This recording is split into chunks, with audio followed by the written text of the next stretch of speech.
그래서 결국은 인간의 지능으로 경쟁력을 쌓아나가는 시대는 이제 점점 요원해지고 있구나 이런 생각을 하면서 결국은 그러면 그런 지능, 인공지능을 능가하려면 우리가 앞으로 어떻게 살아야 될까? 인간이 갖고 있는 고유한 능력이면서 기계가 쉽게 대체할 수 없는 게 뭘까? 이런 걸 좀 저는 교육학자 입장에서 고민도 하고 또 앞으로 인간들한테 그런 걸 개발시킬 수 있는 준비를 좀 해보면 어떨까 이런 생각을 가져봤습니다.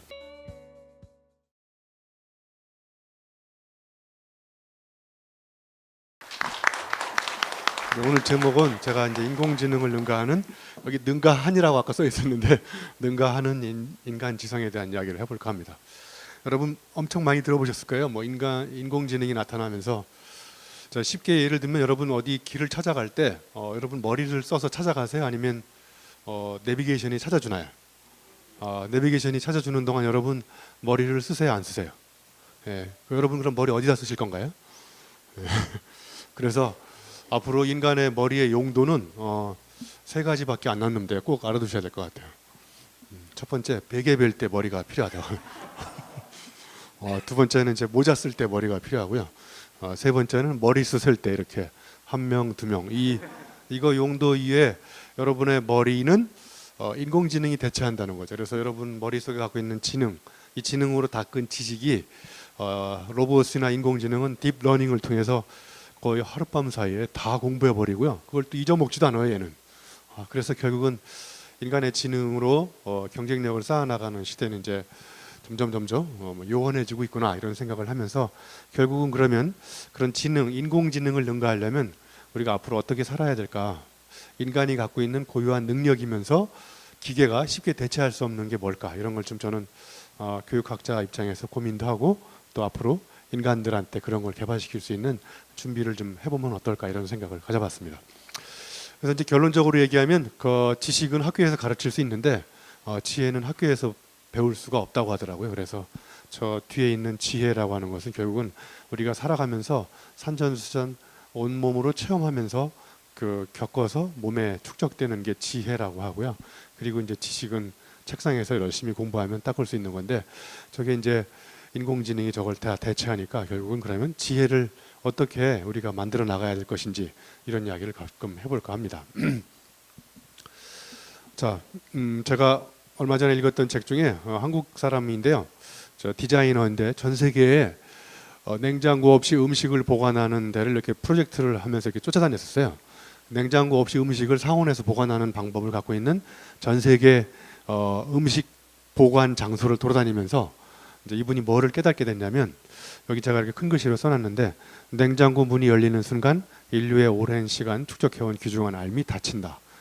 자, 그래서 결론적으로 얘기하면 기술이 계속 스마트해질수록 그 스마트한 기술에 인간이 자꾸 거기다 의지하고 의존하면서 머리를 안 쓰고 불편함이 점점 없어지고 편안해지면서 스마트 테크놀로지가 발전하면서 인간은 점점 스튜핏해지고 있지 않을까 이런 생각을 합니다.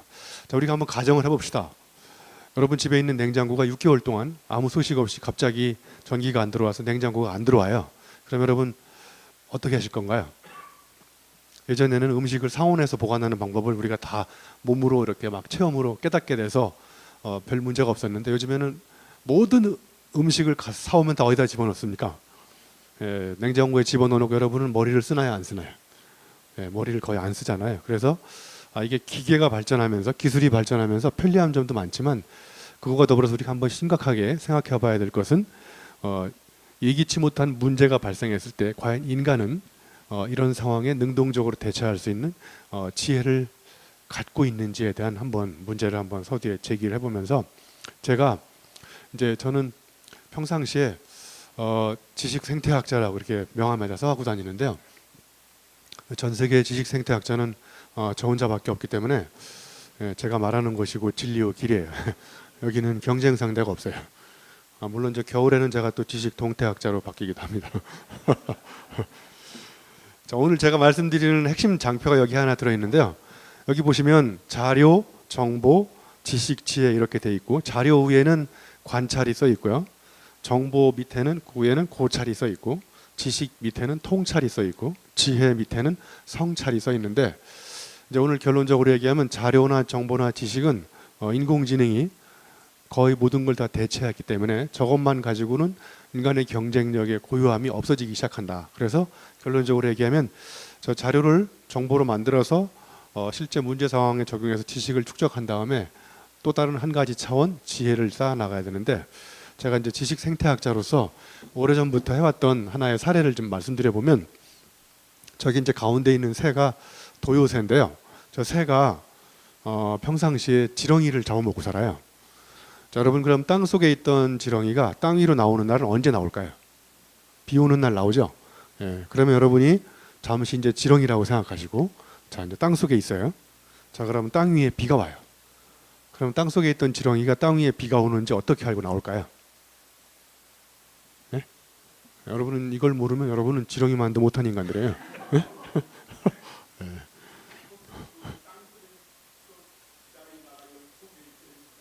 예. 성충이 돼서 나온다. 와, 처음 들어보는 답인 것 같아요. 예. 그 생물학자들에 의하면 이렇게 빗방울이 이렇게 땅을 막 두드리잖아요. 그러면 이제 땅 속에 있던 지렁이가 이 피부로 그 땅의 미묘한 진동을 감지한대요. 그럼 이제 나오면 저 가운데 있는 새가 잡아먹는데, 저 새의 삶의 위기는 언제 올까요? 가뭄이 올 때, 비가 안 올 때 지렁이가 다시 어디로 가요? 땅 속으로 들어가잖아요. 그죠? 그럼 땅 속으로 들어갔으면 저 새가 먹이가 없어졌으니까 굶어 죽었어야 되는데, 제가 비가 안 오는 날도 땅 위에서 지렁이를 잡아먹고 있어요. 어떻게 잡아먹을까요? 와, 저 뒤에 계신 분은 지금 새를 능가하는 IQ를 갖고 계신 것 같아요. 여기 나머지 분은 지금 새만도 못해요, IQ가.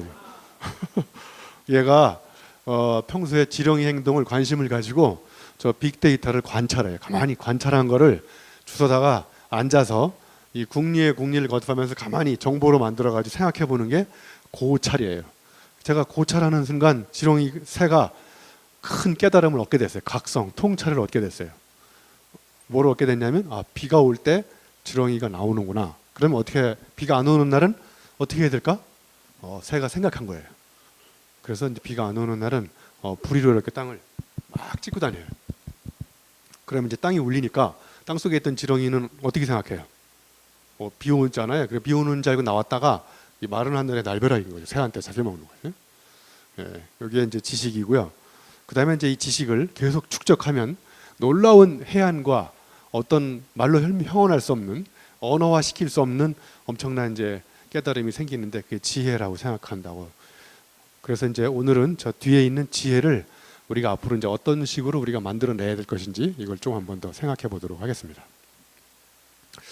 자, 이제 지혜를 말씀드리기 전에 제 이야기를 조금 해드려야, 왜냐하면 지혜는 학교에서 배운 게 아니라, 제가 오늘 말씀드린 것도 학교에서 배운 게 아니라 제가 살아오면서 체험적으로 깨달은 거라서 제 인생을 잠깐 설명을 드리는 게 여러분 강의를 듣는 데 도움이 될 것 같아요.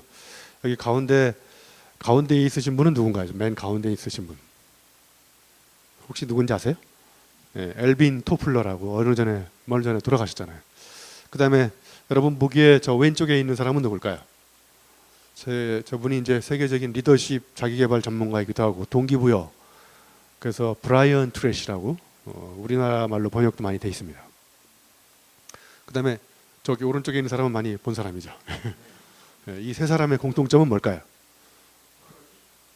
리더십, 지혜. 그게 아니고 이 세 명의 공통점은 세계적으로 유명한 3대 용접공 출신이에요. 제가 고등학교 때 용접을 했거든요. 근데 조사해 보니까 엘빈 토플러도 용접을 했더라고요. 브라이언 트래시도 용접을 했고, 그래서 저 혼자 용접했다 그러면 사람들이 안 알아주기 때문에 옆에 이렇게 유명한 사람을 갖다 붙여놓고 우리 같이 용접을 했다. 그래서 세상을 지배하는 사람이 되려면 용접을 해야 된다. 뭐 이렇게. 자, 그래서 이제 제가 고등학교를 졸업하고 저 평택 화력발전소에 가서 이제 2년간 근무하다가 저를 인생을 터닝 포인트를 마련해 준 첫 번째 책이 이 책이에요. 이 책이 이제 고시 체험생 수기집인데, 저기에 이제 공고생이 서먹고 싶어서 한 수기가 있어가지고 제가 저 책을 읽고 고시 공부하는 것이 제 인생을 혁명적으로 바꾸는 지름길이라는 것을 깨닫게 됐어요. 그래서 제가 이제 저 책을 읽고 절치부심 끝에 이제 한양대학교 가서 공부를 하게 됐는데, 자, 공부하기 전에 제가 잠깐 여기 보시면 여기 왼쪽에 오이가 있고 이렇게 피클이 있잖아요. 체게바라는 이제 나중에 보시고요. 자, 오이가 이렇게 피클로 바뀔 수 있는데 여러분 질문 들어볼게요. 그럼 거꾸로 피클이 다시 오이로 돌아갈 수 있을까요? 네, 돌아갈 수 없잖아요. 그죠? 이게 독서의 위력인 거예요. 제가 책을 읽기 전에는 오이였는데 제가 책을 읽고 나서 완전히 제가 해가 다 바뀌어 버렸어요. 피클로. 그래서 저는 책을 읽기 전의 상태로 돌아갈 수 없는 위험한 짓을 한 거예요. 그러니까 책은 위험한 겁니다. 네. 책을 잘못 읽으시면 저처럼 바뀌어요. 근데 여러분 이렇게 안 바뀌는 이유는 책을 대충 읽으시기 때문에 이렇게 안 바뀌는 거예요. 그래서 이게 독서는 피클이다가 국문법으로 은유법이거든요. 은유법. A는 B다. 그죠? 자, 그러면 독서하고 피클은 닮았나요? 안 닮았나요? 겉으로 보기에는 안 닮았는데 가만히 보면 닮은 점이 많아요. 그래서 은유법 중에 가장 중요한 특징 중에 하나는 겉으로 보기에는 닮지 않았는데 가만히 들여다보니까 닮은 점이 많은 거예요. 이런 닮지 않은 것을 닮은 걸로 연결하는 사유법, 이게 저는 4차 산업혁명 시대 연결의 혁명이라고 생각해요. 그래서 여기 보시면 4차 산업혁명을 주도하는 인간의 3대 지혜가, 자, 사물과 사물이 연결된다고 하잖아요. 그죠? 그래서 이제는 사물이 지능을 가져가지고 지능과 지능, 사물과 사물 지능이 연결돼서 여러분의 의지와 관계없이 사물끼리 막 소통을 하면서 여러분의 상태를 예측하기도 하고, 그 다음에 이제 사물이 지능을 가지면서 초지능이 되고, 그 다음에 이제 그런 지능이 데이터가 축적되니까 여러분 의자에 딱 앉았을 때 여러분 주치의한테 여러분의 몸 상태가 딱 데이터가 가면 예측을 해서 당신은 3개월 후에 암이 걸릴 염려가 있으니까 바로 오라고 이렇게 예측을 하게. 자, 여기까지는 잘 아실 텐데, 그럼 우리 인간은 이 연결을 통해서 혼자 할 수 없는 연결과 협업과 융합을 통해서 뭔가를 해내는 게 저는 우리가 앞으로 해야 될 일일 것 같고요. 저 지능은 인공지능이 대체하기 때문에 저 지능을 능가하는 이제 지성과 인간만이 갖고 있는 어떤 특이점 것들을 개발해야 될 것 같고, 모든 게 다 예측이 가능하지만 사실은 이제 더 중요한 것은 예측이 불가능한 것들을 찾아내서 저런 불확실성, 우연, 이런 것들에 우리가 어떻게 대비할 것인지. 여러분 혹시 우연에 대해서 계획을 세울 수 있나요? 한 달 후에 다리가 부러지고 3달 후에는 내가 여자친구하고 헤어지고, 이렇게 우연을 다 계획 세울 수는 없잖아요. 그죠? 그래서 이 엄청난 우연성이라는 것이 우리가 앞으로 배워나가야 될 소중한 또 지혜라고 생각합니다.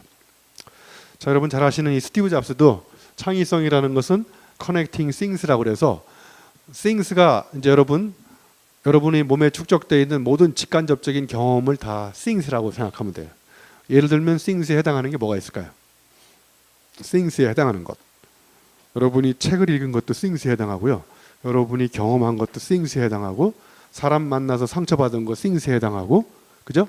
그 다음에 프로젝트에다가 말아먹은 것도 Things에 해당하고. 그러니까 이런 게 Things가 많은 사람이 커넥션할 경우의 수가 많아지니까 그 사람이 창의적인 인간이 된다는 거예요. 그러니까 결국은 우리가 해야 될 거는 관계없는 저 Things들을 어떻게 은유법을 사용해 가지고 연결시킬 것인지. 그래서 방금 전에 봤던 이 독서는 피클이다, 이런 것도 공부와 독서, 독서와 피클이다 Things잖아요. 근데 저거를 은유적으로 연결하니까 독서에 대한 새로운 세계가 열리잖아요.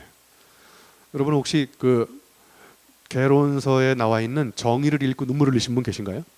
경영이란 무엇인가, 마케팅이란 무엇인가, 이렇게 국어사전에 나와 있는 단어를 읽고 너무 감동받아서 눈물을 흘리신 분 안 계시죠? 예. 그러니까 오늘부터 여러분이 공부한다는 것은 이미 배웠던 여러분의 언어를, 개념을 이렇게 은유법으로, 예를 들면 자, 결혼하셨나요? 예. 결혼을 은유법으로 표현해 보세요. 결혼은 뭐다? 예. 예. 예. 결혼은 무덤이다. 그러면 결혼하자마자 그분은 무덤에 가 사는 거예요. 그러니까 여러분의 결혼 생활을 바꾸려면 결혼 뒤에 있는 단어를 바꿔야 돼요. 그래서 은유법을 바꾸면 내 삶이 바뀌는 거예요.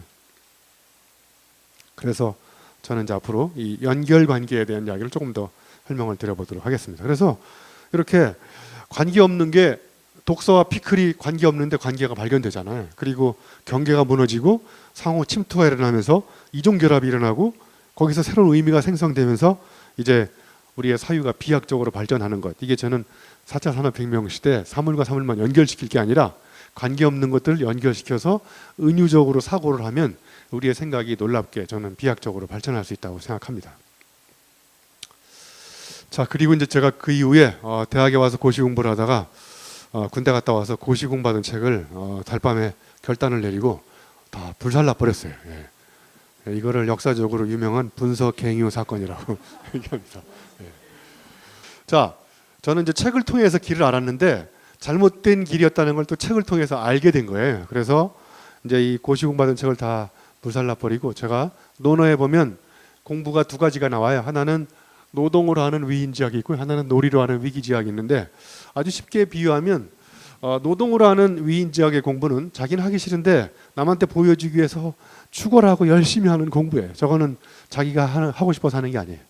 그거에 비해서 오른쪽에 있는 저 위기지학, 놀이로 하는 공부는 누가 뭘 하든 말든 자기가 신나고 재밌는 걸 찾아서 공부하는 거예요. 그래서 저거는 결과에 관계없이 과정에 너무 재밌으니까 그냥 어느 시점이 지나면 부산물로 신나게 공부했던 결과물이 나오는 거예요. 그럼 그게 세상을 바꾸는 어떤 혁명의 결과물이 될 수도 있는 거죠.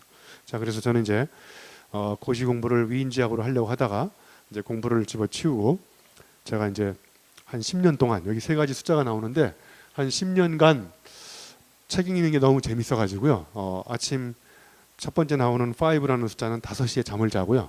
그 다음에 몇 시에 일어났냐면 9시에 일어나고, 그러니까 약 4시간을 잠을 자는 거를 학부, 석사, 박사 동안 책을 엄청나게 읽었어요. 그래서 제가 지금 교육공학과에 있지만 제 전공이 뭔지 모르겠어요. 사람들이 저보고 인문학자냐, 뭐 국문학자냐, 철학자냐, 경영학자냐 자꾸 물어보는데 아직 저도 잘 전공을 모르겠다고 이렇게.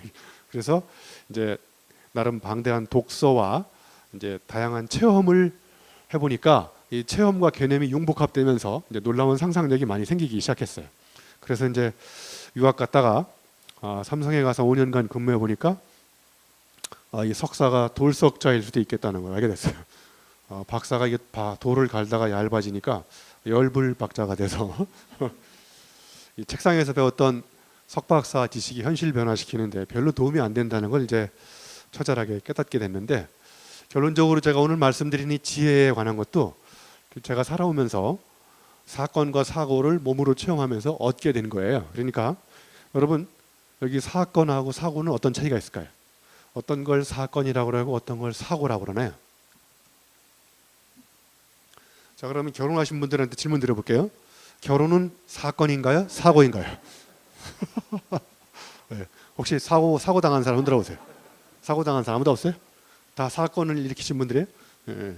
자, 그러면 사건과 사고는 어떤 차이가 있어요?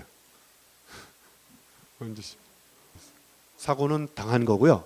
사건은 내가 일으킨 거예요. 그래서 예를 들면 개가 사람을 물면 사고지만 사람이 개를 물면 이건 사건인 거예요.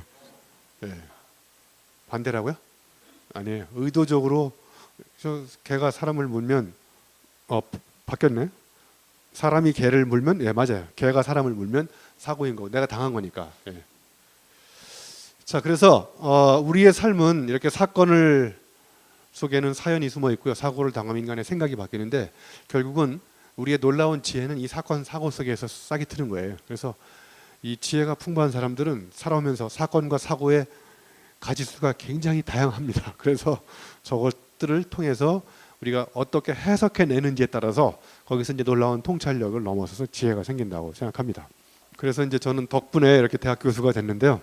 여기 보시면 안개꽃이 하얗고 장미꽃이 빨간데 이렇게 겉으로 딱 봤을 때 굉장히 아름다워 보이는 꽃은 누가 더 아름다워 보일까요?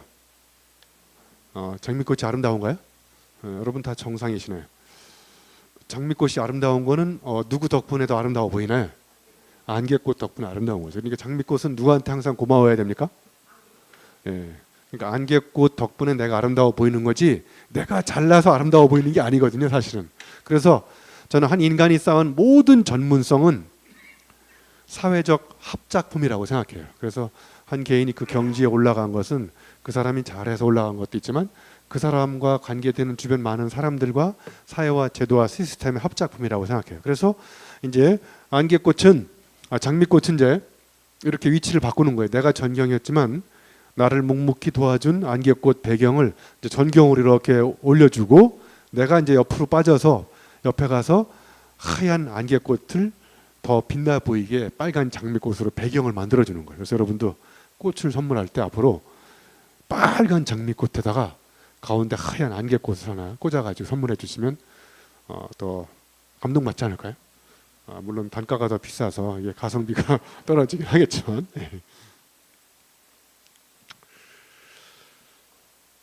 네. 그래서 저는 이제 그동안 이렇게 다양한 체험과 그 용복 갑자기 이런 결과물을 통해 가지고 책을, 제가 이렇게 사하라 사막에도 2012년도에 한번 갔다 왔었고요. 사하라 가서 마라톤 뛰다가 죽을 뻔한 체험을 하고 안 가기로 결심한 책이에요. 저게. 예, 울고 싶을 땐 사하라로 떠나라. 이게 참가비가 300만 원이고요. 예, 마라톤 가서 이집트 카이로에 가서 잠을 자야 되고 왕복 항공료하고 다 따지면 한 700만 원 정도 들어요. 여러분 700만 원 내시고 사하라에서 마라톤 뛰시겠어요?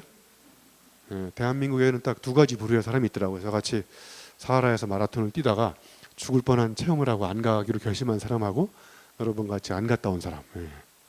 안 갔다 온 사람은 갔다 온 사람의 이야기를 들어야 돼요. 예. 이게 6박 7일 동안요 250km에 도전하는 건데요. 제가 하루에 40km씩 자기가 뭘 식량 10kg 정도 배낭을 짊어지고 이걸 달리는 건데 제가 3일째 되는 날 탈진 상태가 와가지고 모래언덕 올라가다가 굴러 떨어져가지고 죽을 뻔했어요. 그래서 의사가 진맥을 짚어보다니 앞으로 더 이상 가면 당신은 죽을 수 있으니까 이제 그만 레이스를 포기하라고 그러더라고요. 그래서 제가 정말 고민이 많이 됐어요. 이걸 완주하려고 제가 분당에서 한양대까지 왕복 56km를 일요일마다 뛰었거든요. 이거를. 그리고 34층 아파트를 까치발로 막 오르락 내리락하고, 그래서 정말 아까워가지고 고민하다가 결국은 포기했어요. 포기하고 오면서 세계적인 명언을 남기고 왔어요. 아마 처음 들어보시는 명언일 거예요. 절대로 포기하지 마라 이런 말을, 절대로 쓰지 마라 이런 말을 남기고 왔어요. 여러분 이제까지 절대로 포기하지 마라 이런 말만 진리로 믿었지만 제가 실제 몸으로 가서 체험을 해보니까 그게 잘못된 명언이라는 걸 체험적으로 알게 된 거예요. 제가 만약에 그걸 믿고 계속 갔으면 죽을 뻔했어요. 죽어요 거기 사하라에서. 그죠? 그래서 제가 뭐를 깨닫게 됐냐면 한계는 책상에서 알 수 없고 몸으로 알 수 있다는 걸 알게 됐어요. 그러니까 여러분 책상에서 알 수 있는 건 한계가 아니고요. 한계는 몸이 깨닫는 거예요. 그러니까 나가서 도전해봐야 한계가 여기라는 것을 몸으로 알게 된다는 걸 알게 됐어요. 근데 이런 책 썼는데 또 재수없는 인간이 나타나가지고 꼭 사하라까지 가서 울어야 되냐고 막 이런 악플을 달더라고요. 그래서 안 가면 될 거 아니냐 그래서 그놈 차단시켰어요 바로. 아무튼 이렇게 해가지고요 제가 책을 지금 이제 무려 82번째 책까지 냈어요. 그래서 정년 퇴임 전에 저는 버킷리스트가 100권 책을 내는 거고요.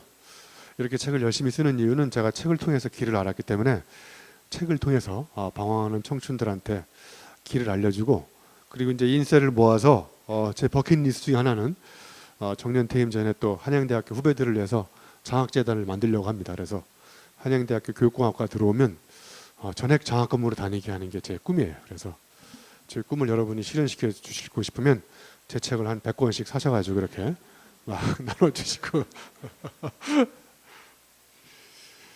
사람들이 자꾸 물어봐요. 제가 책을 많이 썼으니까 당신이 쓴 책 중에 제일 좋은 책이 뭐냐고 그러면 항상 저는 다음에 나올 책이라고.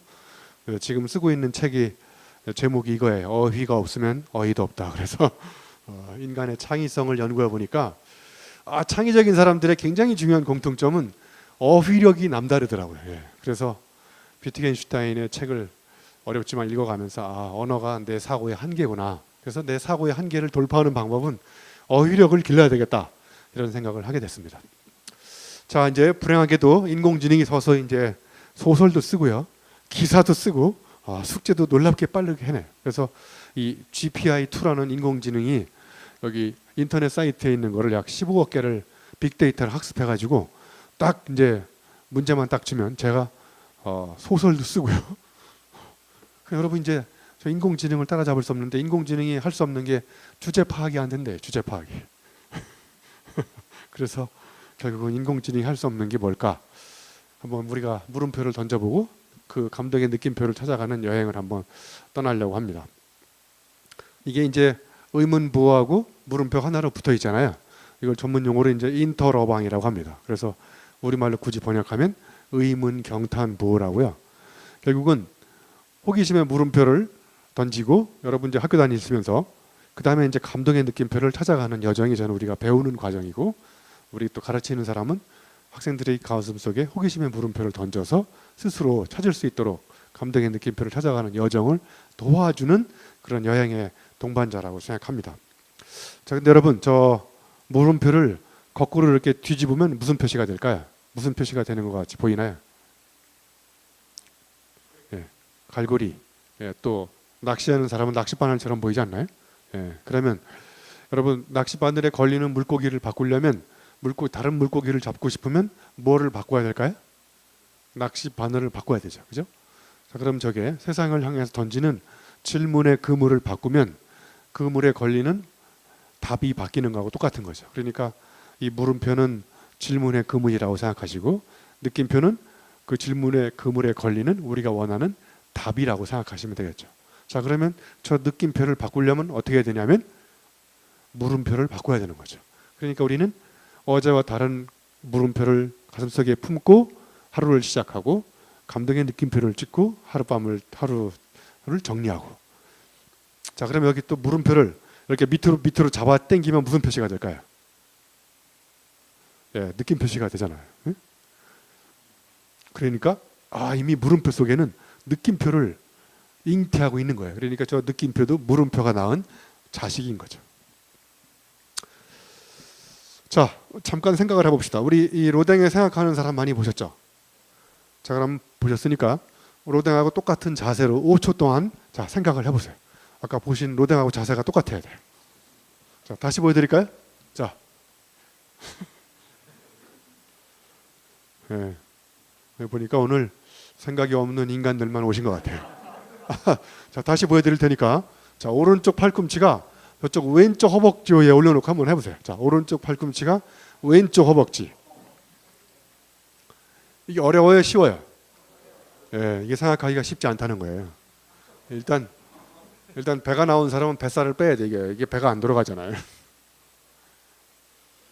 예, 근데 제가 이거 수만 명을 대상으로 실험을 해봤는데 이렇게 보여준 다음에 살짝 감추고 이 사람하고 똑같이 해보라고 하면 이 자세로 똑같이 하는 사람들이 거의 없더라고요. 왜 그럴까요? 우리는 저 사람을 수없이 봤다고 생각하는데 안 보여주고 해보라고 하면 왜 똑같이 못할까요?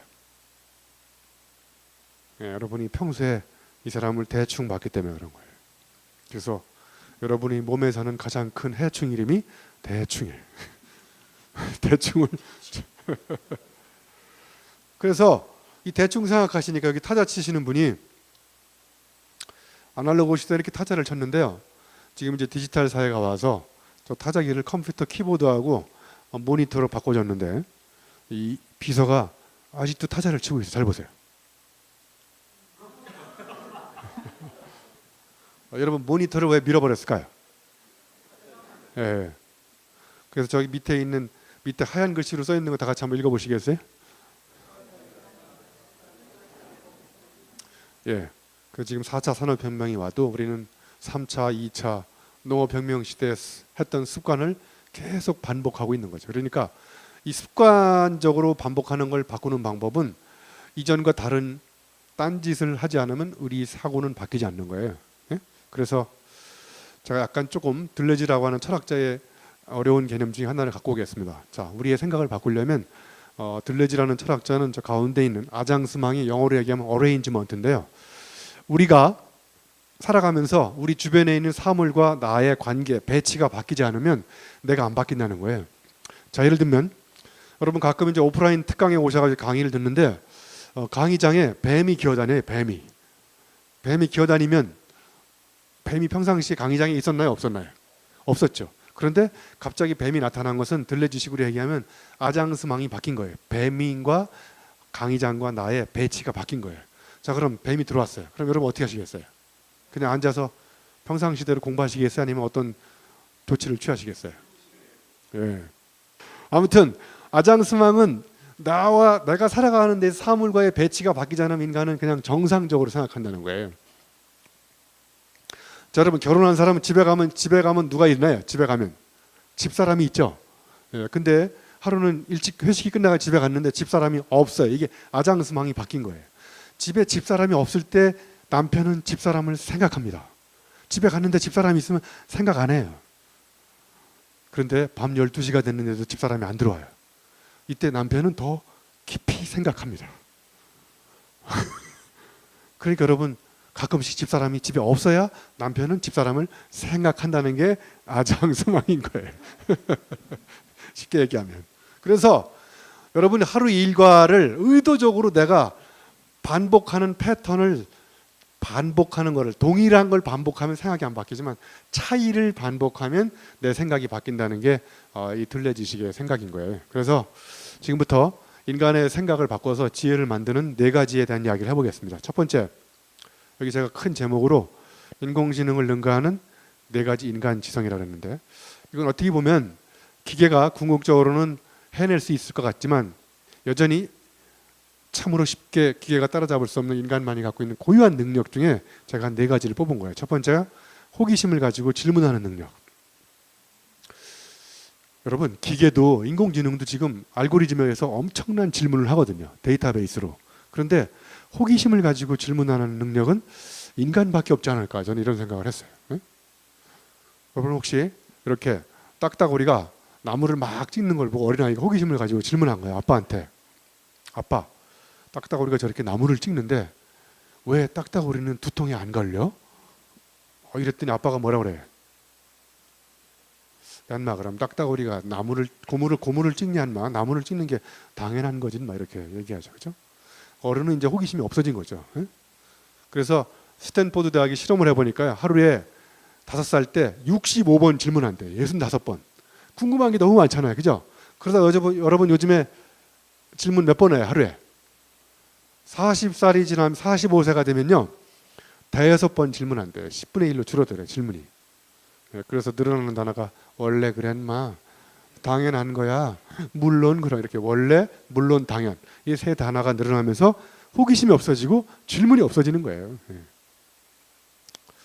자, 그다음에 이제 이 공감 능력인데, 공감 능력은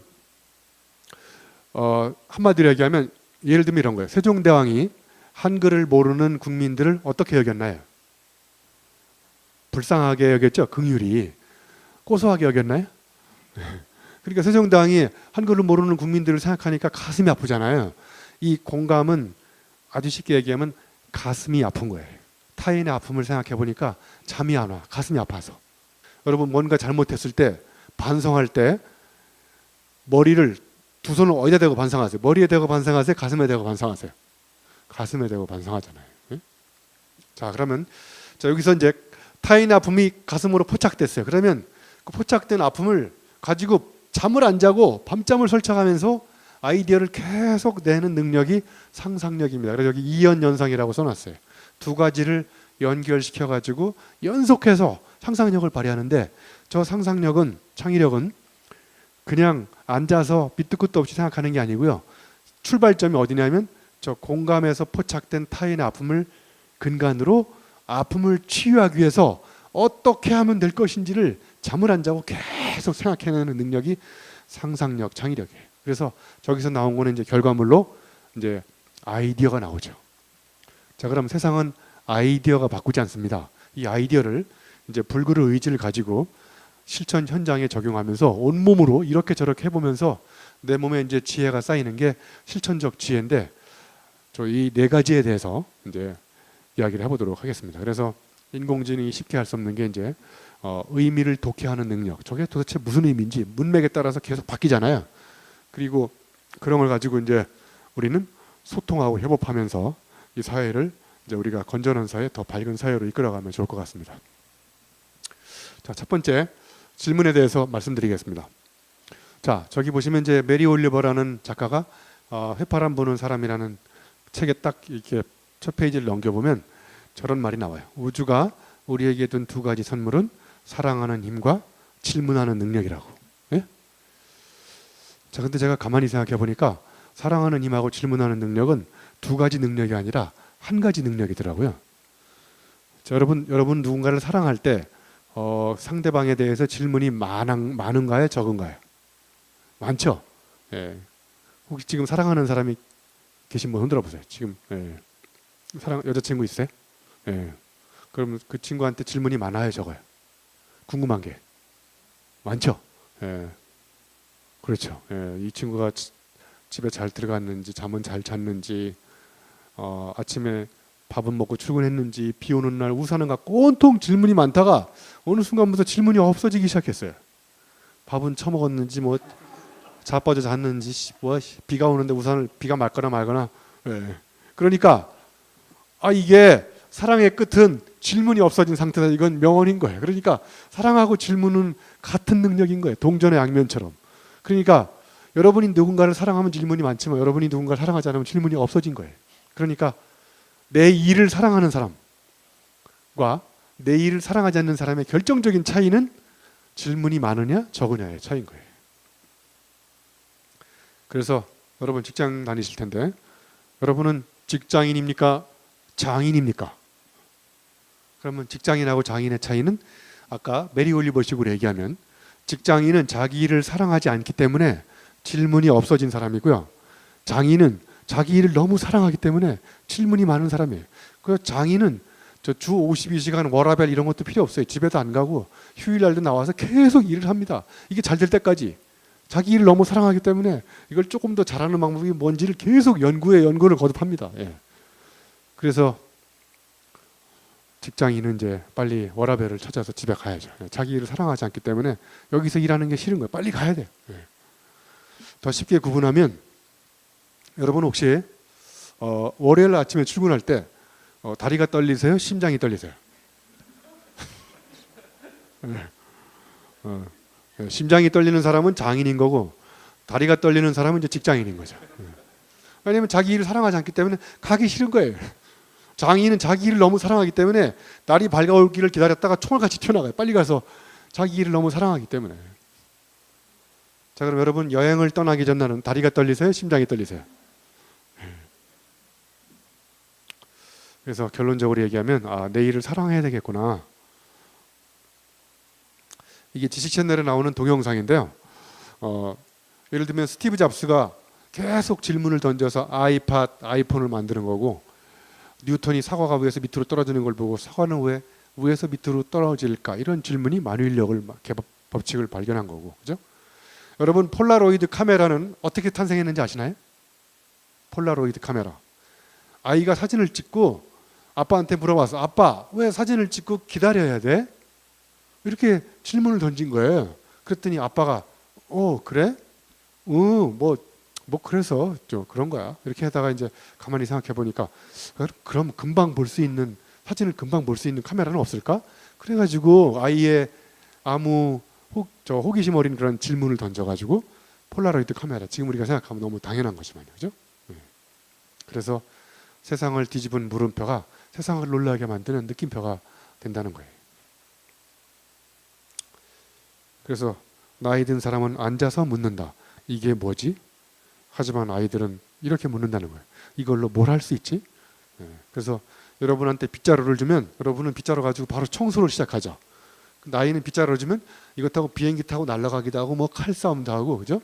그러니까 얘네들은 익숙한 걸 낯설게 바꿔서 플레이하는데 천재지만 여러분은 낯선 걸 익숙하게 바꿔서 일하는데 천재적인 기질을 발휘하고 있죠. 그래서 워크를 플레이로 바꾸는 방법, 이게 우리가 보다 더 창의적으로 살아가는 방법일 것 같아요. 이게 신영복 교수님 그림인데요. 이렇게 그림을 그린 다음에 이 그림이 똑바로 그려져 있는지 삐뚤하게 그려져 있는지를 알아보려면 윗사람한테 물어봐야 되나요? 아랫사람한테 물어봐야 되나요? 아랫사람. 그래서 사자성어로 불치하문이 부끄러워하지 마라. 불치하문. 아랫사람한테 물어보는 것을. 그래서 답은 아랫사람이 갖고 있구나. 답은 우리 학생들이 갖고 있구나. 그래서 우리 학생들한테 자꾸 질문을 던지고 답은 저 현장 아래 밑바닥에 있구나. 그죠? 여러분 그래서 모든 물이 다 흘러가지고 물이 어디로 가나요? 흘러서 다 바다로 가죠. 세상에서 가장 낮은 곳에 있는 게 바다잖아요. 그럼 왜 모든 물이 다 바다로 흘러갈까요? 바다가 다 받아주잖아요. 그래서 바다인 거예요. 제가 이제 4차 산업혁명 대비 우리 아이들을 질문하는 인재로 길러내기 위해서 실제로 기말고사 문제로 제가 문제를 출제하지 않고요. 학생들한테 문제를 내게 합니다. 예. 그리고 이제 문제를 낸 걸 자기가 채점을 해요. 예. 답을 쓰고, 그다음에 더 파격적인 건 자기가 받고 싶은 학점을 밑에다가 써요. 예. 그리고 별일 없으면 저는 그대로 줘버려요, 점수를. 예. 그래서 제가 지난 학기 강의 평가 2과목 다 100점 만점 맞았어요. 예.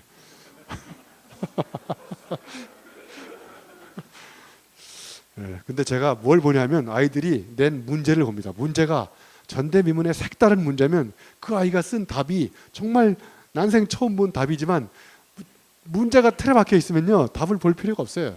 답도 틀에 박혀 있어요. 그래서 기계는 질문하지만 인간은 질문하지만 기계는 대답하는 거예요. 대답하는 능력, 정답을 찾는 능력은 이제 인공지능을 따라잡을 수가 없습니다. 얘는 어마어마한 빅데이터를 분석해가지고 얼마나 빨리 답을 찾아내는데. 그러면 이제 기계가 쉽게 할 수 없는 문제를 내는 능력, 전대미문의 새로운 질문을 던지는 능력. 그래서 이 문제를 잘 내는 인재를 전문 용어로 문제아라고 합니다. 그래서 우리가 앞으로 우리 사회가 길러내야 될 인재가 문제아라고 생각해요. 문제아. 자, 제가 그러면 여러분들한테 질문을 드려볼게요. 개미 다리는 몇 개일까요? 개미 다리. 여러분 개미한테도 좀 관심을 가지세요. 이 개미 다리도 6개예요. 6개. 이건 다리가 아니에요. 이거는. 자, 그러면 진의 다리는 몇 개일까요? 네? 진의 다리는 여러 개입니다. 여러 개. 진의 다리는 짝수예요. 짝수 반드시. 홀수 진의 다리는 걸어가다 잘린 다리뿐이 없어요. 그런데 여기서 이제 개미가 진해한테 물어봤어요. 야, 진해야, 너는 앞으로 걸어갈 때, 앞으로 앞발을 첫 발을 내디딜 때 어떤 다리를 첫 발로 내딛냐고 진해한테 물어봤는데 진해가 깜짝 놀랐어요. 왜 깜짝 놀랐을까요? 자기도 몰라요. 얘는 아무 생각 없이 그냥 살았던 애예요. 아무 생각 없이 걸어 다녔는데 왜 생각을 하기 시작했냐면 개미한테 난생 처음으로 질문을 받았잖아요. 그러니까 사람을 생각하게 하는 방법은 뭐냐면요, 난생 처음 그 친구가 받아보지 못했던 질문을 던지는 거예요. 그러면 얘가 멈칫한단 말이에요. 사람을 멈칫하게 하는 강력한 방법, 질문을 던지는 거예요. 저는 2007년도에 교통사고가 한번 났었어요. 그래서 이제 병원에 분당 서울대병원에 이제 입원해가지고 의식을 회복하고 처음 던진 질문이 이거예요. 여기가 어디지? 이런 질문을 던졌어요. 두 번째, 내가 왜 여기 와 있지? 이게 궁금하잖아요. 세 번째, 여기 있는 나는 누구지? 여러분도 오늘 집에 가셔가지고 이런 질문을 던지세요. 여러분 집사람한테 여기가 어디야? 내가 여기 왜 와 있지? 그리고 당신 누구야? 인간은 언제 생각하냐면 이렇게 근본적인 정체성에 관한 질문을 던지면 사람은 생각하기 시작합니다. 그런데 틀에 박힌 질문을 하면 사람은 생각하지 않아요. 여러분 추석 때 집에 가면 결혼을 할 거냐? 남자친구는 있냐? 결혼했으면 애는 언제나 할 거냐? 이렇게 계속 질문을 던지면 이런 질문을 던지세요. 결혼이란 무엇인가요? 추석이란 무엇인가? 이렇게 질문을 던져가지고 칼럼을 쓴 서울대학교 김영민 교수, 칼럼계의 아이돌로 데뷔했잖아요. 그래서 이렇게 사고 나가지고 제가 이렇게 갈비뼈가 양쪽에 7개 부러졌어요. 7개씩. 그래서 이 갈비뼈 전문가인 흉부외과 의사가 와서 갈비뼈만 보고 가시더라고요. 팔뼈 좀 봐달라고 그랬더니 팔뼈는 자기 전공 뼈의 경계를 넘었다고 하더라고요. 그래서 이렇게 정형외과 의사가 보시고, 이 목뼈 좀 봐달라고 그랬더니 또 목뼈는 자기 전공 뼈가 아니래요. 목뼈는 누가 봐요? 신경외과가 봤어요. 이렇게 세 분이 와가지고 자기 맡은 뼈만 최선을 다해서 보고 가시더라고요. 제가 어디가 아프냐면 이렇게 사이뼈가 아파요. 팔뼈하고 목뼈 요 사이. 요 사이뼈가 아파 죽겠는데 이 사이뼈를 전공하는 의사가 병원에 없더라고요. 그래서 제가 뼈저린 뼈 아픔을 체험하고 만든 세계 최초의 전문가가 이 사이 전문가예요. 제가 만들었어요. 호모 디페랑스라고. 데리다가 만든 디페랑스 디퍼런스의 ENC를 ANC로 바꿔가지고 그래서 4차 산업혁명 시대 유망 전문가는 사이 전문가예요. 전문가와 전문가 그 사이에 존재하는 차이를 파고들어서 전공하는 전문가. 이런 전문가는 없어요 아직. 그래서 제가 만들었어요. 아무튼 저도 이렇게 질문을 안 던지고 앞만 보고 달리다가 한순간에 이 속도가 저의 목숨을 앗아갈 뻔한 아주 아찔한 체험을 하고 큰 깨달음을 얻게 됐죠. 그래서 이제 제가 빨리 회복하고 나와서 심심해가지고 교회 다니시는 분을 관찰했더니 이분들이 주행 속도에 따라서 찬송가가 다르더라고요. 60km일 때는 주와 함께 길 가고 80km일 때는 날마다 주께로 더 가까이 100km일 때는 요단강 건너 120km가 되니까 이제 주여 나 이제 갑니다. 제가 이 교통사고를 통해서 체험적으로 깨달은 지혜가 뭐냐면 속도가 빨라지니까 각도가 좁아지는구나. 각도가 좁아지니까 세상을 다르게 볼 수 있는 가능성이 없어지는구나. 점점 좁아지는구나. 그래서 우리의 삶은 속도가 지배하는 게 아니라 각도가 지배하는 거구나. 그래서 제가 한 2015년도인가요? 그 제주도에 가서 100km 마라톤 뛴 적이 있어요 한번. 그 30km, 30km, 3일 동안 나눠서 뛰는 건데요. 그 3일 동안 일본 애가 1등을 하더라고요. 기계처럼 달려요 걔는. 와, 그래서 저는 그 친구를 보고 불쌍하다는 생각이 들었어요. 와, 저 친구는 제주도의 저 아름다운 풍경을 다 감상할 수 있을까요? 보일까요? 안 보일까요? 풍경이 안 보이고 뭐가 보여요? 앞만 보이죠. 저같이 이렇게 뒤에서 뛰는 사람들은 제주도의 아름다운 풍경을 다 감상하면서 둘째 날 해변도로를 30km 달리는데요. 저 앞에 막걸리 집이 보이더라고요. 그래서 목은 말라 죽겠고 미치겠어요. 그래서 제가 어떻게 했겠을까요? 달리다가 마라톤에 달리다가 막걸리 한 병 마셨죠. 제가 전율하는 행복감이 오더라고요. 알달달하면서. 여러분 음주 마라톤 뛰어보셨어요? 이게 음주 검사도 안 해요 이거.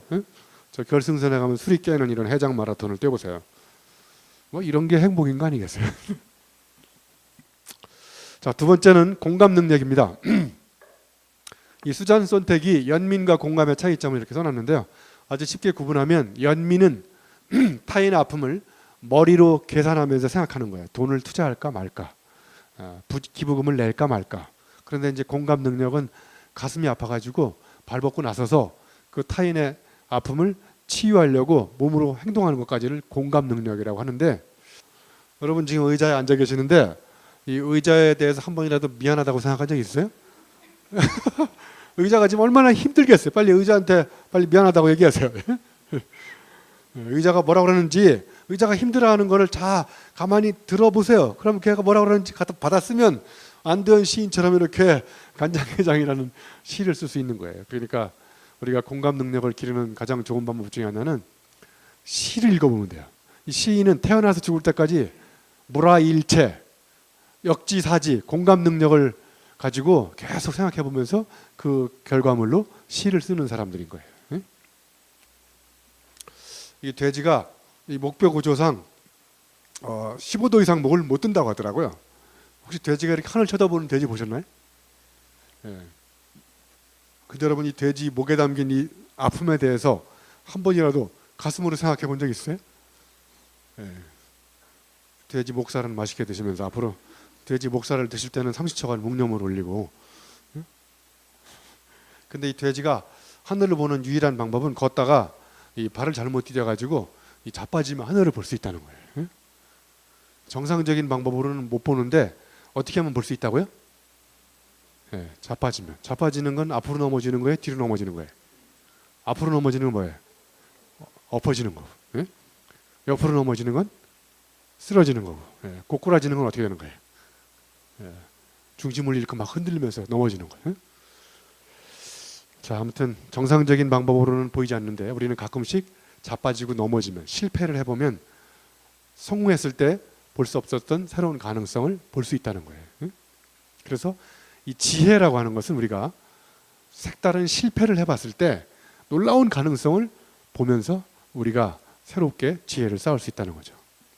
여기 열십자를 보여주고 수학자한테 물어봤더니 덧셈이래요. 산부인과 의사는 배꼽, 목사는 십자가, 교통경찰은 사거리, 간호사는 적십자, 약사는 녹십자 이렇게.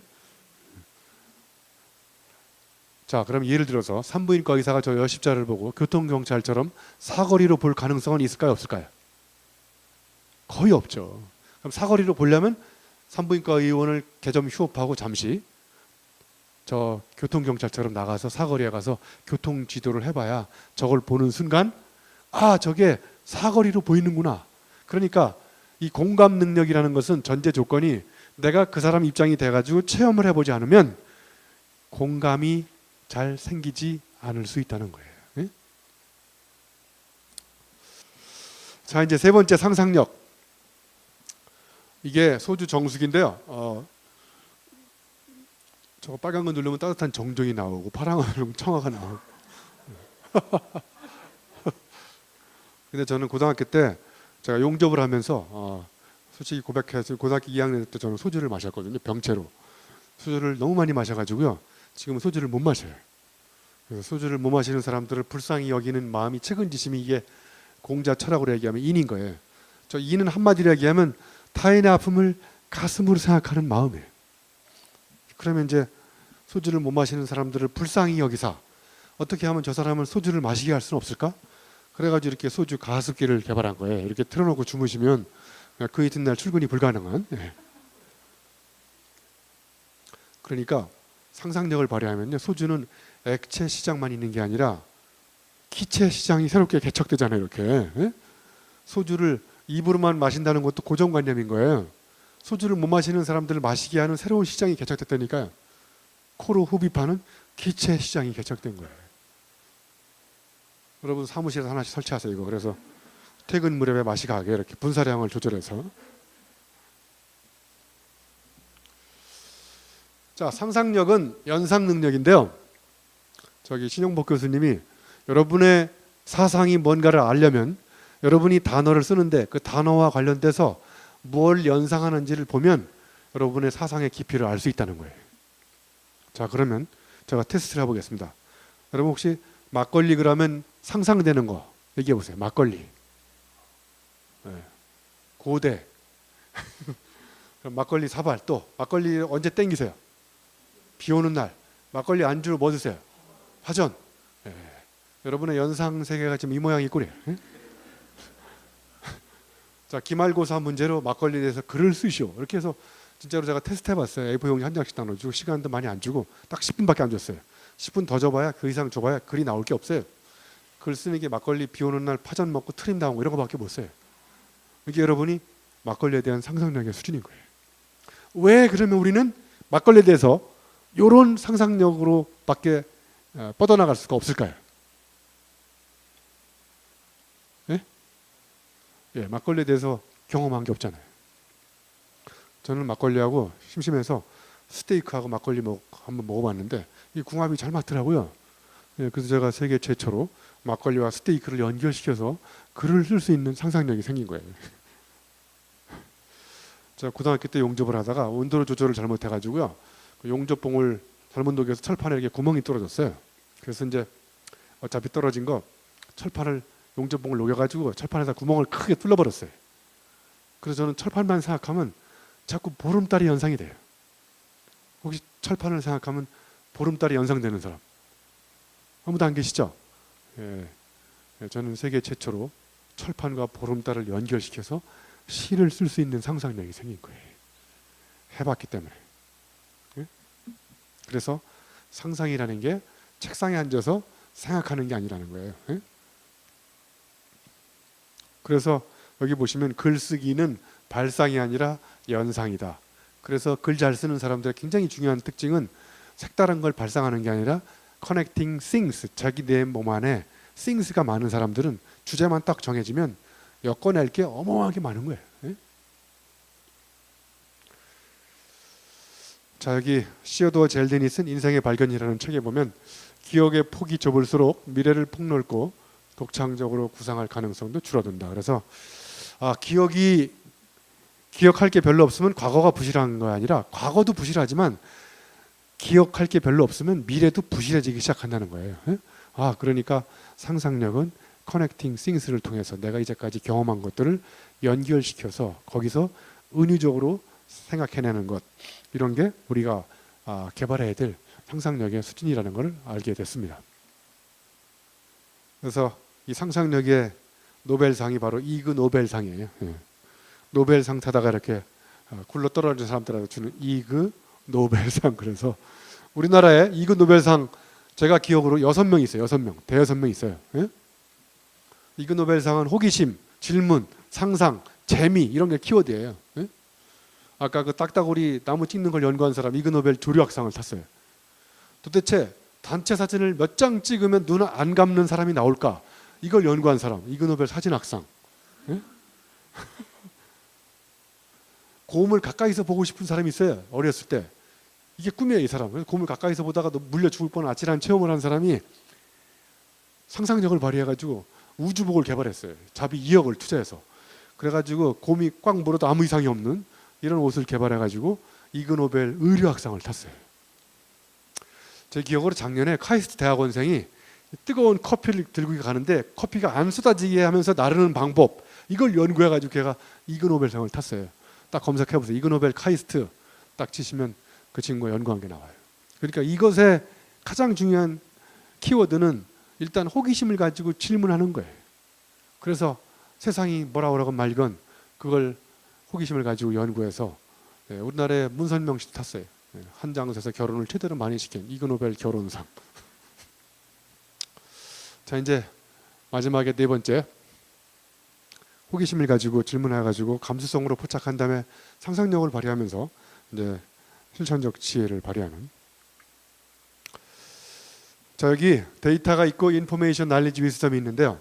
여러분이 지하철을 타시면 지하철을 타자마자 첫 번째 취하시는 동작이 뭐예요? 빈자리가 있나 없나 확인하시고, 그죠? 빈자리가 없다 그러면 어떻게 해요? 빈자리가 없을 때 금방 내릴 것 같은 사람 앞에 서 있지 않나요? 금방 내릴지 안 내릴지는 어떻게 알아요? 머리로 알미 와요? 가슴으로 느낌이 와요? 느낌이 오잖아요. 느낌이. 여러분 결혼하실 때 느낌이 와서 결혼하신 거잖아요. 머리로 논리적으로 판단해서 결혼한 게 아니라. 느낌이 잘못 왔다는 게 뒤늦게 들어서 문제가 생기지만, 저기 데이터가 뭐냐면, 데이터 금방 내릴 것 같은 표정을 짓는 사람, 행동거지 표정이 불안하고 가방을 싼다, 노선도를 자꾸 확인한다, 이런 게 다 데이터예요. 이걸 오거나이즈 체계화시키면 정보가 되고, 이걸 문제 상황에 적용하면 지식이 되고, 그 지식이 계속 축적되면 지혜가 되는 거예요. 제가 보니까 이분이 다음 역에 내릴 것 같아서 제가 이분 앞에 서 있었는데 제 인포메이션대로 맞았어요. 이분이 다음 역에 내리더라고요. 그래서 이제 제가 빠른 속도로 앉으려고 자리를 잡으려고 하는데 저보다 더 빠른 속도로 이 자리를 캐치한 사람이 있어요. 그래서 제가 자리 잡기에 실패했어요. 결과적으로는. 어떤 일이 발생했을까요? 저 뒤에서 보따리로 던졌다 아줌마가, 그게 아니고 이분이 여기 내리니까 옆에 계신 분이 잽싸게 자리를 옮기시더라고요. 옆으로. 그리고 본인 앞에 있는 친구를 자기 자리에 앉히고 자기는 잽싸게 자리를 옮기고. 제가 가만히 있다가 자리 잡기에 실패했잖아요. 그래서 이렇게 놀라운 생각지도 못한 실패를 체험하면 생각지도 못한 지혜가 이제 싹이 트기 시작해요. 제가 이제 똑바로 서 있어 실패했기 때문에 똑바로 서 있어 또 실패하기 때문에 자리 잡기에 반복해서 실패를 안 하려면 어떻게 해야 될까요? 중간에 서 있는다. 이분 해보신 것 같아요. 이렇게 양다리 걸치고 선 이렇게. 아니면 이 상태에서 약간 사선으로 서 있어요. 이분이 어느 쪽으로 내릴지에 따라서.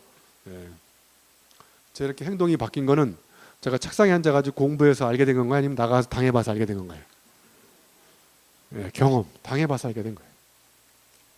그래서 여기 제가 우리말로 글씨를 써갖고 왔어요. 자, 크게 읽어보세요.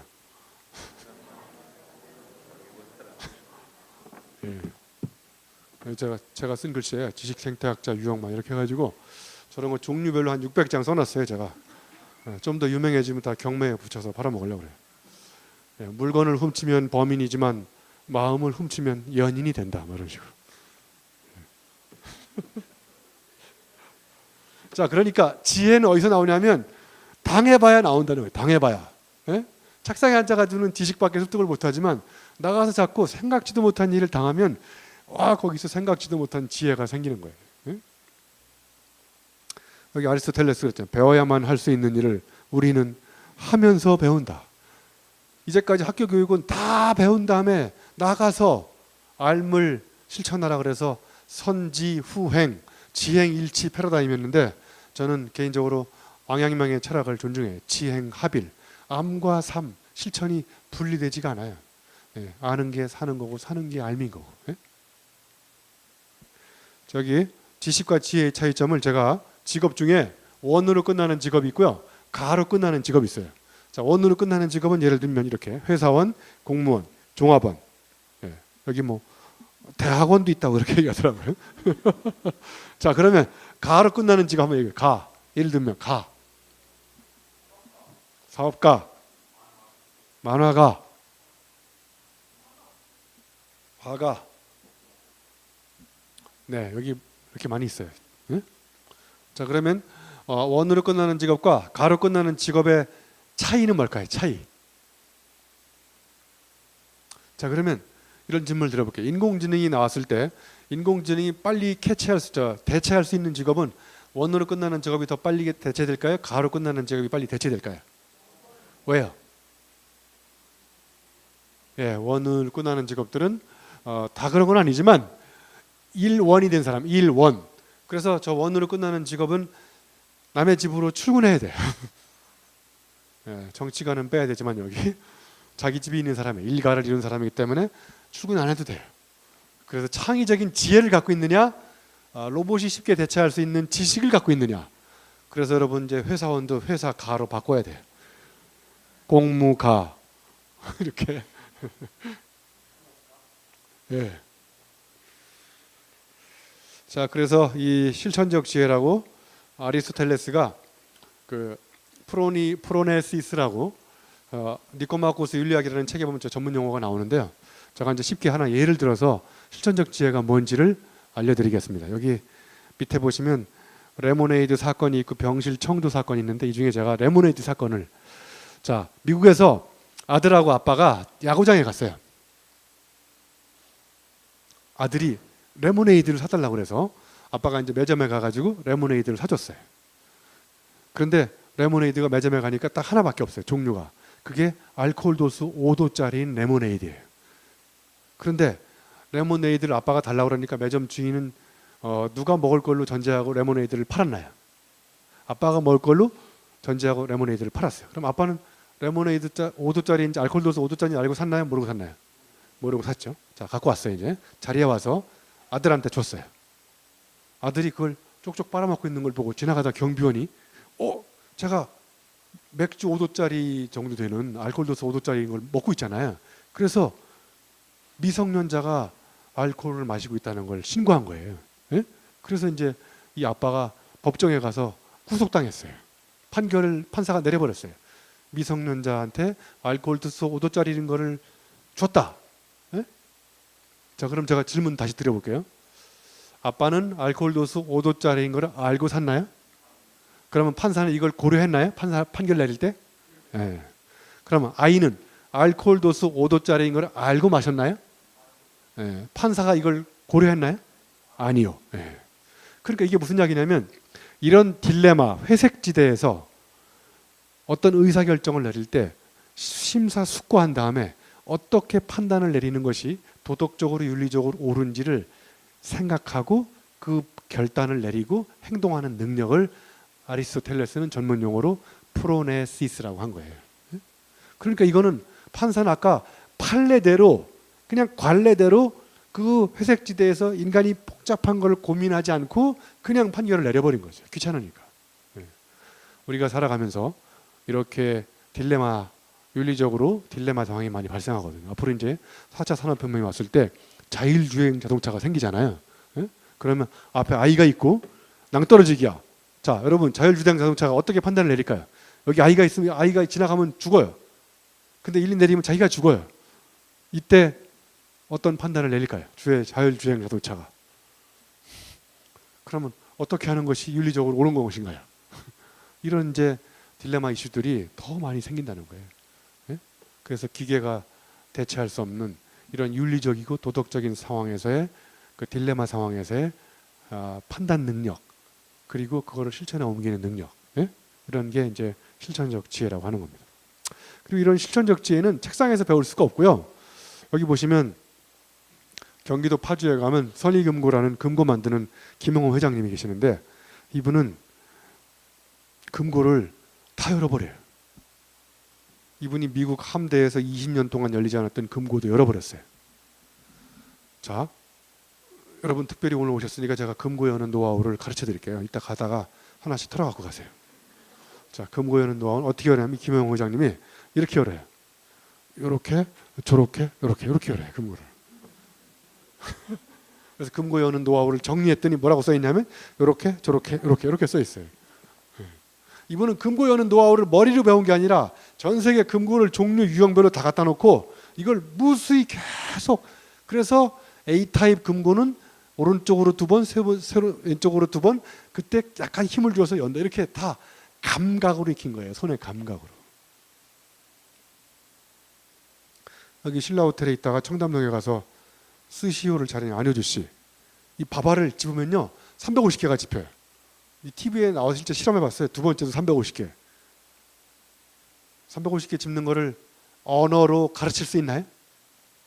손을 씻어라, 밥알을 집어라, 아닌 것 같으면 놔라, 다시 집어라, 이렇게 표현할 수 없는 거예요.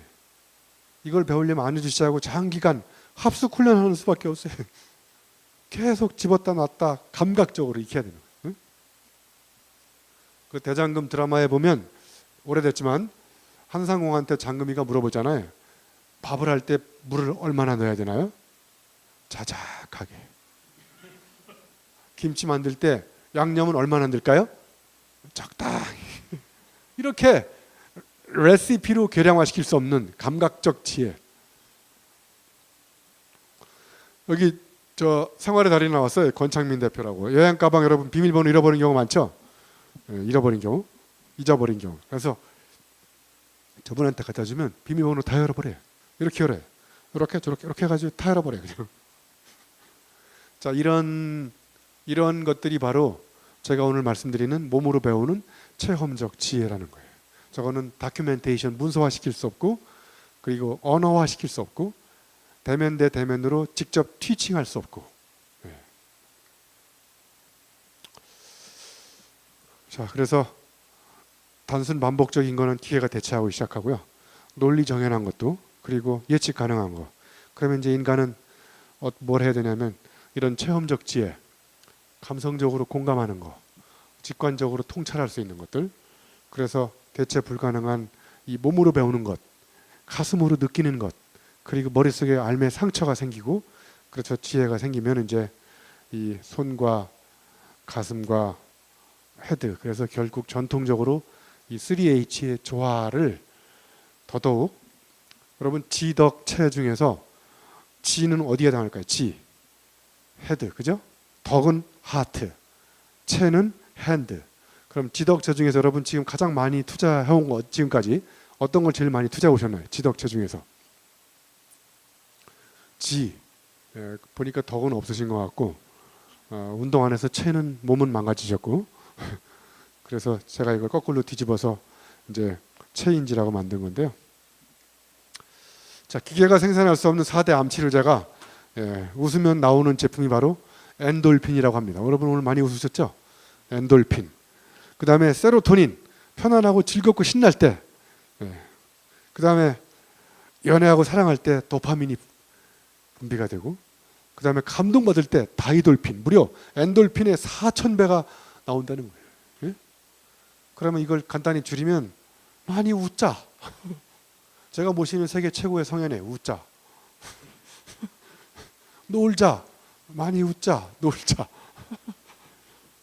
많이 사랑하자. 사랑하는 능력, 질문하는 능력. 그 다음에 감동받자. 감탄하자. 그 지상의 양식에 보면 그 지상의 양식을 쓴 사람이 누구예요? 그 데미안 쓴 사람. 헤세. 앙드레지드는 앙드레지드가 지상의 양식을 썼죠. 그 지상의 양식에 보면 시인은 자두를 보고도 놀라움을 금치 못하는 사람이다. 그러니까 우리가 평범한 걸 보고도 감동하고 감탄하면 거기서 우리가 새로운 삶의 행복과 엄청난 걸 느낄 수 있다고 하잖아요. 자, 이제 마지막으로요. 생각하는 대로 살지 않으면 사는 대로 생각하게 된다. 여러분 어떻게 생각하세요? 생각하는 대로 사세요? 사는 대로 생각하세요? 이걸 생각해 보니까 잘못됐더라고요. 생각하는 대로 살지 않고요. 제가 이렇게 명언을 바꿨어요. 그래서 생각하는 대로 살기 어렵다. 사는 대로 생각하자. 그렇게 바꾸면 여러분께 되는 거예요. 그래서 삶을 바꾸지 않고 생각을 바꿀 수 없다. 여러분이 지금 이렇게 생각을 갖고 있는 거는 여러분의 삶을 이렇게 살았기 때문에 그런 거예요. 그러니까 우리는 내 생각을 바꾸는 방법은 결론적으로 얘기하면 내 삶을 바꾸는 거예요. 근데 우리는 삶을 바꾸지 않고 자꾸 앉아서 생각을 바꾸려고 하잖아요. 그죠? 그래서 여러분 오늘부터 이제까지 했던 방식과는 다른 방식, 만났던 사람 말고 다른 사람 만나고 가보지 않았던 다른 곳에도 가보고 그리고 전공책만 읽지 마시고 다른 책도 읽고 그래서 이걸 정리하면 다른 체험할 것, 다른 인간관계 맺을 것, 다른 지혜를 쌓을 것. 그래서 세 가지를 섞지면 체인지. 그래서 제가 쓴 체인지 책을 만드는 거예요. 마칠까요? 네, 감사합니다. 네, 오늘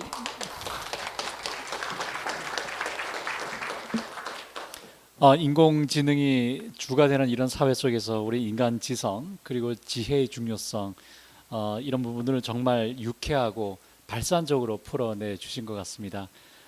감사의 말씀을 드리고요. 아쉽게도 오늘 특강은 여기서 마치도록 하겠습니다. 바쁘신 중에도 오늘 특강을 해주신 교수님께 다시 한번 감사의 말씀을 드리고요. 큰 박수 다시 한번 좀 부탁드리겠습니다.